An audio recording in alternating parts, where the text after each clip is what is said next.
Hello friends, குவைத்தில் இருக்க எல்லா வெளிநாட்டவருக்கும் ஒரு முக்கியமான அப்டேட் ஒன்று வந்திருக்கு. ரெசிடென்சி விசா ரெனியூவல் செய்யும்போது நம்ம கட்டுற ஹெல்த் இன்சூரன்ஸ் ஃபீஸ் வந்து 50 கேடியிலேருந்து 100 கேடியாக இரட்டிப்பாக உயர்த்தியிருக்காங்க. அதை பற்றி தான் இன்றைக்கி நம்ம வீடியோவில் பார்க்க போகிறோம். நம்ம வீடியோவை ஸ்டார்டிங்லேருந்து எண்டிங் வரைக்கும் ஸ்கிப் பண்ணாமல் பாருங்கள். வாங்க வீடியோக்குள்ளே போகலாம்.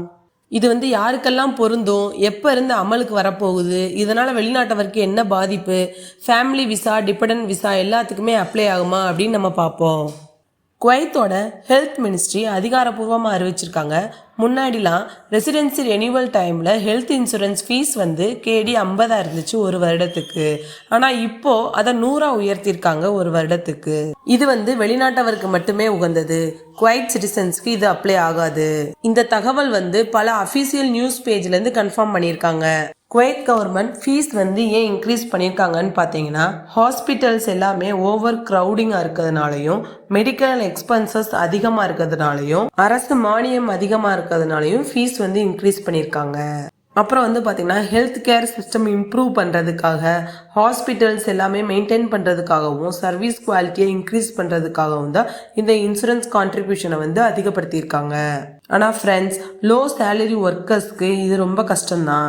யாரெல்லாம் இந்த ஹெல்த் இன்சூரன்ஸ் ஃபீஸ் கேடி 100 கட்டணும்னு பார்த்தீங்கன்னா, ப்ரைவேட் செக்டார் ஒர்க்கர்ஸ், அப்புறம் domestic workers, family visa, wife இல்லைனா சில்ட்ரன், டிபெண்டன்ட் பேரண்ட்ஸ், ரெனியூவல் செய்கிற எல்லா வெளிநாட்டவருமே இதை கட்டணும்.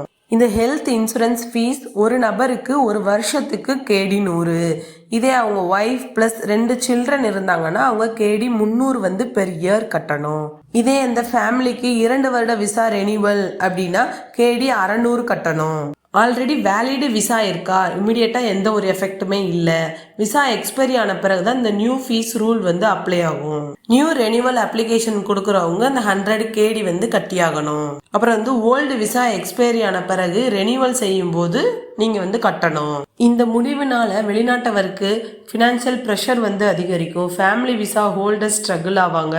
லோ சேலரி ஒர்க்கர்ஸுக்கு லோன் எடுக்க வேண்டிய நிலைமை வரும். முன்னாடிலாம் பார்த்தீங்கன்னா ஹெல்த் இன்சூரன்ஸ் ஃபீஸ் வந்து கேடி 50 மட்டுமே இருந்துச்சு. அதனால் ஈஸியாக மேனேஜ் பண்ணிடலாம். ஆனால் இப்போ வந்து பார்த்தீங்கன்னா ஹெல்த் இன்சூரன்ஸ் ஃபீஸ் வந்து கேடி 100 ப்ளஸ் விசா ஃபீஸ் இருக்கும், ப்ளஸ் சிவில் ஐடி ஃபீஸ் இருக்கும். டோட்டலாகவே அமௌண்ட் வந்து டபுள் ஆகுது. அதனால ரொம்பவே கஷ்டம் வெளிநாட்டவருக்கு. வெளிநாட்டவர் என்ன கவனிக்கணும்னு பார்த்தீங்கன்னா, விசா ரெனியூவல் பிளான் பண்ணும்போது அட்வான்ஸாக மணி ரெடி பண்ணி வச்சுக்கோங்க. Family visa renewal date check பண்ணிக்கோங்க. ஏஜென்ட் ஸ்கேமில் மாட்டிக்காதீங்க. அஃபிஷியல் சேனல்ஸ் மட்டும் யூஸ் பண்ணுங்க ஃப்ரெண்ட்ஸ், மறுபடியும் உங்களுக்கு ஞாபகப்படுத்திக்கிறேன். ஹெல்த் இன்சூரன்ஸ் ஃபீஸ் வந்து ஃபஸ்ட்டு வந்து கேடி 50 இருந்துச்சு. அதுலேருந்து இப்போ கேடி 100 உயர்த்தியிருக்காங்க. ரெசிடென்சி ரெனியூவல் டைமில் கம்பல்சரி நீங்கள் கட்டியே ஆகணும். இந்த இன்ஃபர்மேஷனை குவைத்தில் இருக்க உங்களுடைய friends, family visa holders, low salary workers எல்லாருக்குமே ஷேர் பண்ணுங்கள் ஃப்ரெண்ட்ஸ். இந்த வீடியோ உங்களுக்கு ரொம்ப யூஸ்ஃபுல்லாக இருக்கும்னு நினைக்கிறேன். மறக்காமல் நம்ம சேனலை சப்ஸ்கிரைப் பண்ணிக்கோங்க. தேங்க்யூ.